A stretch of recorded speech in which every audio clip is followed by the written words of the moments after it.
Hi students, I'm Jeff, and today's reading topic is the Middle Ages. You can follow along as I read the article, Daily Life in the Middle Ages, by using the link in the box below.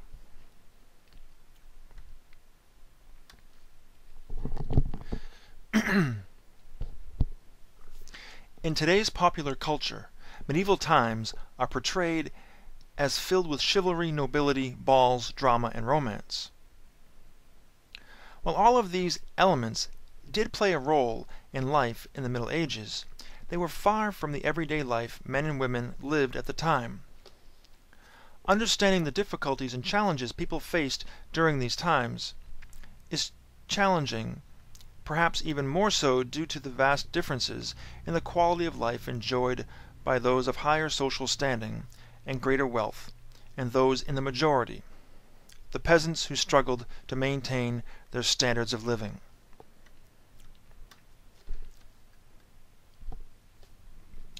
Social structure. Understanding the fundamental structure of the class system of the time is critical to comprehending the ins and outs of daily life in the Middle Ages. Classes were established at birth, and little if any room was available for an individual to change his station in life. Nobles could lose favor and find themselves cast down to lower classes, but those at the bottom were afforded very little opportunity to better their circumstances, instead having to focus on the day-to-day work that was expected of them. The royal family was at the very top of the chain and commanded everyone in the country. Nobles gained their status at birth by virtue of their family's accumulated wealth, power, and favor with royalty. Nobles enjoyed a high quality of life, living on manors or even in castles, collecting income and crops from the serfs who worked beneath them. There was no middle class as we consider it today. Instead, the wealthy and privileged reigned superior over the vast majority of the populace, peasants who toiled to support their own families while working for the nobles and lords whom they served.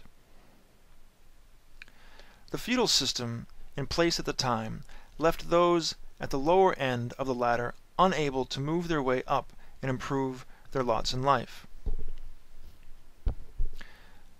Movies, books, and television have placed a great focus on the rare occurrence of a poor peasant girl being swept into the glamorous and wealthy life of nobility via a romantic love affair. In reality, this was quite unlikely, and those born into peasantry had very little chance to break away from it.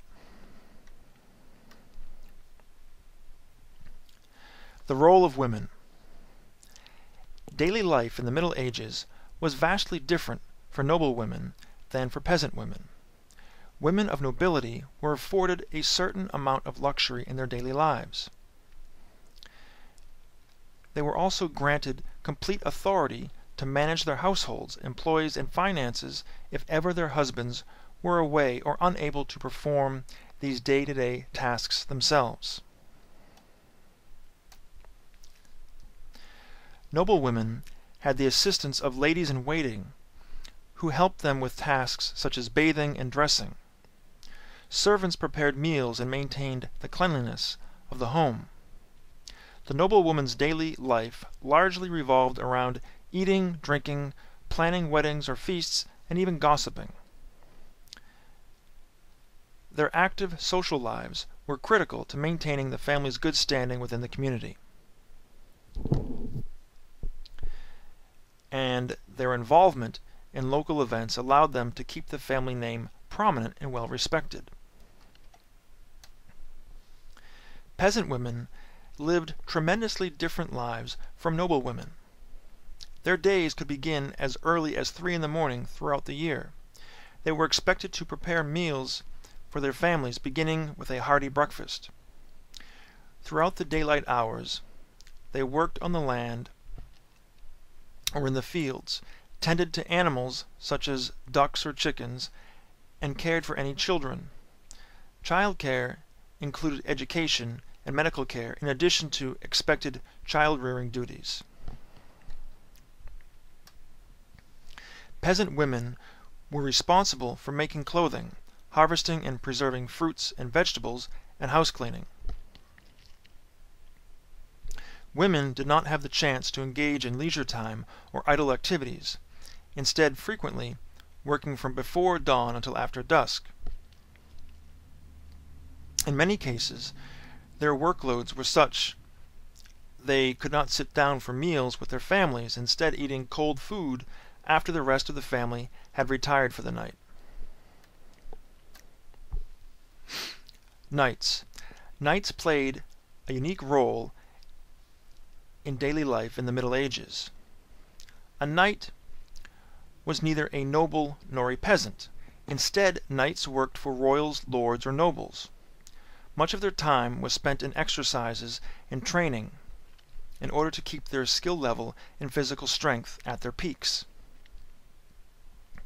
Knights would begin their day with morning prayers and breakfast, followed by extensive training.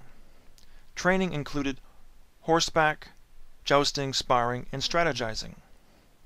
Afternoons frequently found knights accompanying their lords or masters on hunting or exploring trips.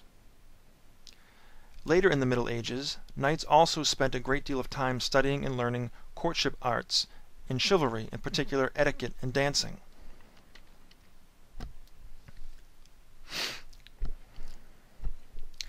The feudal system. In the simplest terms, the feudal system aimed to provide military protection to all in exchange for goods, labor, or services. Peasants earned their protection by working land for or paying dues to their nobles, who in turn trained knights and supplied them for military service when needed. In times of war, the feudal system required 40 days of service from all men able to fight. The 40-day requirement ensured that adequate manpower was always available at home to work the land and keep the crops and livestock healthy.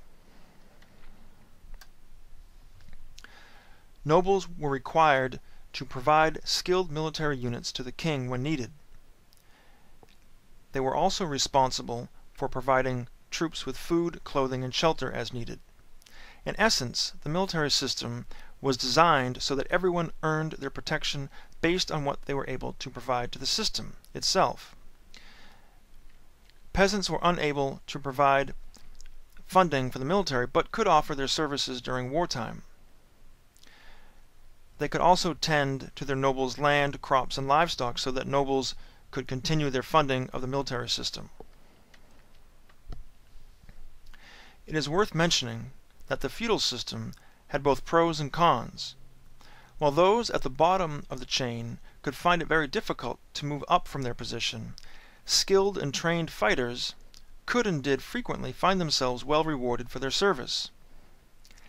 As they gained more training and experience, an eventual promotion to knighthood would find them enjoying a quality of life they may not have had they remained working the fields rather than getting into military service.